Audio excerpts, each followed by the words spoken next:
generations, gone in less than 24 hours. A father, a mother, their unborn grandchild, all claimed by tragedy. It started with a daughter in labor, her unborn child lost to a fatal miscarriage. Just hours later,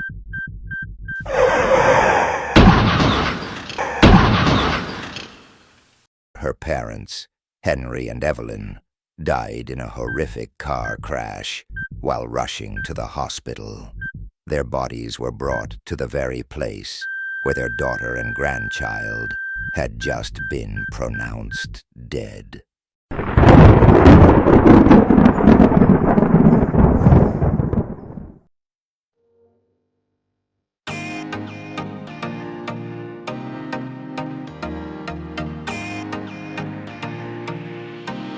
I'm not one to believe in ghosts. Or at least I wasn't before I met Henry. I worked as a hospice nurse for a small palliative care service in Maple Ridge, Kansas, a quiet, rural town where nothing much happened except for crop rotations and county fairs. The kind of place where folks still left their doors unlocked at night. It was my second year on the job when I was sent to Maple Ridge Memorial, an old hospital about 30 miles from where I lived. I remember being surprised the first time I pulled into the gravel lot. It didn't look abandoned, but it felt forgotten. The bricks were sun-faded, the windows weathered by decades of storms. Inside, the hospital was clean but stuck in the past. Linoleum floors and muted green and pale yellow tiles gave the hallways a dull, outdated look. The overhead lights buzzed faintly, flickering now and then. It was like stepping into the 1950s. I had been called in for a patient named Margaret Reed, who was nearing the end.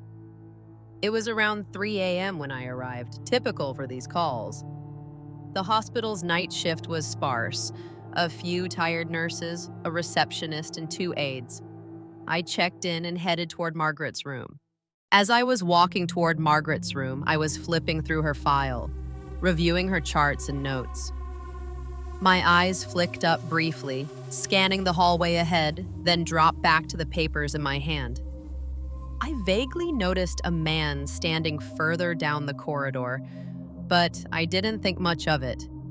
Just another visitor, I figured. As I drew closer, I kept my eyes on Margaret's file, but something nagged at the edge of my awareness. A subtle wrongness I couldn't immediately place. It wasn't until I was nearly passing him that I truly registered his presence. He was near the end of the corridor, by the glass, looking outside at the parking lot. An older man, mid-60s maybe, wearing overalls and a faded plaid shirt. His hands were tucked into his pockets, and he had this lost, vacant expression as though he didn't know where he was or why he was there. It was only when I glanced back over my shoulder, feeling a faint twinge of curiosity, that I realized something strange. He was gone. Just gone. The hallway was empty. I stopped mid-step, blinking at the vacant space where he'd been. My gaze drifted toward the window, half expecting to see him outside in the lot. But there was no one there. Only rain streaking the glass and the faint reflection of my own confused face staring back at me. I shook it off and continued down the corridor, but a chill had settled in my chest. Something about that man didn't feel right, and I couldn't shake the unsettling sense that I had just walked past someone who wasn't really there. I stood frozen, my breath caught somewhere between a gasp and a scream. My hands were trembling as I finally stumbled into the nurse's station. One of the nurses, a stout woman named Carla, took one look at me and let out a sharp laugh. "Oh ho, looks like you've met old Henry," she teased. The aides smirked. One of them rolled her eyes. Clearly, they'd seen this before. Carla clapped me on the shoulder, still chuckling. "Don't worry, he's harmless." My throat was dry. Who, who is he? She leaned against the counter and nodded down the hall. Henry Jacobson died in a car wreck with his wife about 30 years back. Their daughter was going through a difficult delivery in this hospital. When Henry and his wife heard the news, they rushed out to get to her, but they never made it. The hallway felt colder suddenly. Carla went on, unfazed. Folks say Henry shows up before someone dies, like a. She snapped her fingers. A harbinger or whatever. Harmless, really, just lost. One of the aides, Jill, perked up and walked over to a supply closet. She returned holding a porcelain baby doll in a white christening gown. Its eyes were the old-fashioned kind that blinked when you tilted it. Jill set it carefully on the counter. I stared at her. What is that for? Carla's face softened a little. That was for the maternity ward. After Henry died, they shut that whole section down. It's empty now, but we leave the doll in the old delivery room. I stayed on at Maple Ridge Memorial for another year. I saw Henry 2 more times, always before a patient passed. Each time, he was the same, distant, sorrowful, and lost. One night, out of curiosity, I asked Carla why the doll kept Henry away. She gave me a sad, knowing look. Henry was on his way here for his daughter, she said softly. She died giving birth.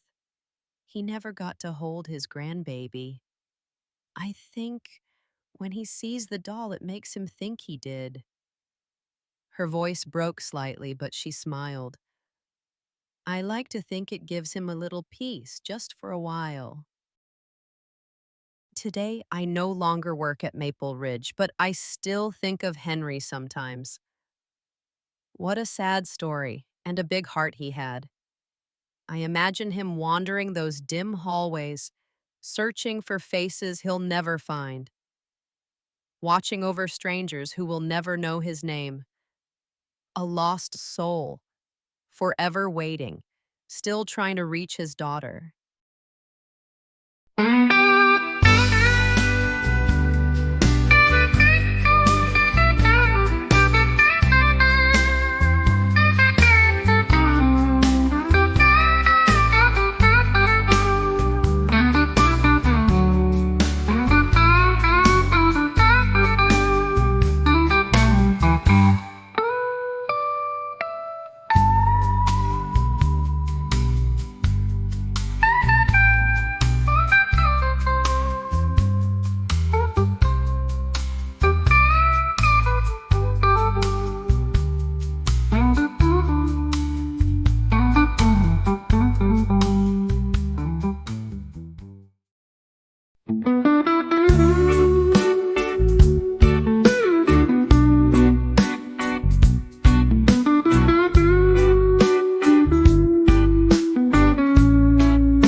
I'm from a small town in Michigan. After spending 4 years in college in Grand Rapids, I moved back home, and I still live here today. I had an older brother named Ted. Ted was 3 years older than me, and he was my best friend. He was a grease-stained legend in our town, a junkyard mechanic with an uncanny ability to breathe life into rusted-out heaps of metal. If there was an engine, no matter how dead, Ted could make it purr. He was the guy who never wore gloves, always had oil under his nails, and smelled faintly of gasoline and old leather. Growing up, my brother Ted and I were inseparable. He had an insatiable love for speed, and I swear he was born with a wrench in one hand and a steering wheel in the other.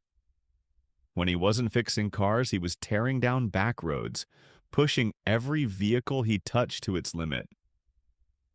It's not about the speed, he used to say. It's about feeling alive.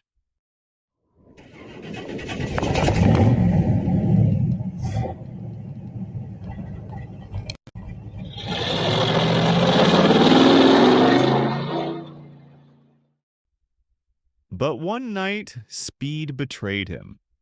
I was halfway through my junior year of college when I got the call. Ted had crashed. The wreck was so bad they said the car crumpled like a soda can, the kind of accident no one walks away from. They assured me he died on impact, but I couldn't bring myself to picture it. To me, Ted would always be grinning from under the hood of some old muscle car, wiping grease on his jeans, planning his next joyride. I took a week off from school to come home for the funeral. It felt surreal standing there among family and friends, listening to people talk about Ted in the past tense. When the week was over, I went back to college, threw myself back into my studies, and did my best to push the grief aside. But it never really left. I eventually graduated and moved back home. A few years later, I had a daughter.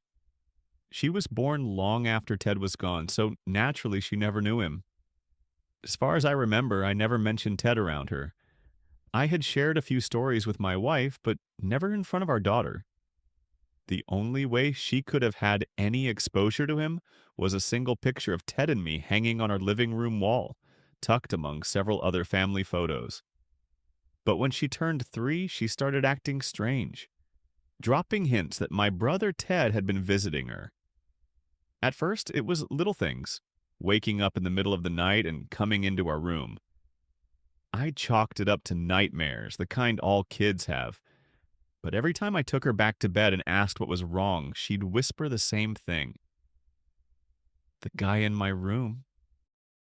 She always pointed to the same spot, the corner by her dresser. At first I brushed it off as childhood imagination, but it kept happening. Night after night, she'd wake up wide-eyed, not crying, not panicked, just certain that someone had been there.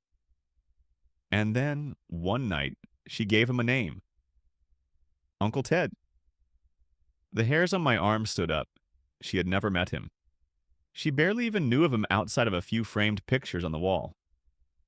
My stomach tightened as I asked, "How do you know that name?" She just shrugged. He told me. That dresser, it had been in my family for years, passed down through generations.